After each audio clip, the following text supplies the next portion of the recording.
The history of Africa did not start in the 19th century or in the 1950s to 1960s, where many African states began to regain their independence. People don't know this, but before the first white man ever set foot on Africa, Benin City here in Edo State had a functional street light system. Go and read it up. Africa had functional societies. You had the empires in the north. You had your Sokoto Emirate. You had them functioning well.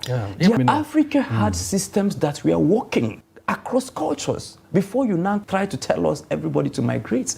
And while democracy may be better than what we heard, the transition from where we are to where you want us to be, if it is not followed methodically and sequentially, then you could now erode us and set us further years back. And so I think that if you look at the countries and at the continents and at the regions who had retained a substantial part of their form, that they are doing better. I take you back again to the Middle East. I take you back again to Asia. And so you see that these people retained a substantial part of their societal cohesion and the societal structure. Don't come pretending that we don't have chiefdoms, that we don't have emirates. In fact, I can tell you today, many people defer more to their chiefdoms, to their kingdoms, to their emirates, than they defer to their local government chairmen.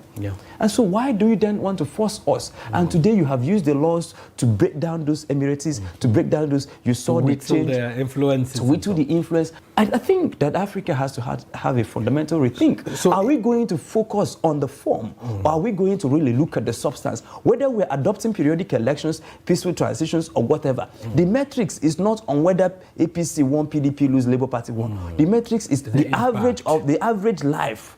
How has infrastructure been improved? How has the ordinary man? So whether you're functioning under a democracy or under a quote-unquote military dictatorship that almost plunged Nigeria into war with Niger, what you should be asking is the life of the common man improving? And so if you find it improving, regardless of the form of government, support it.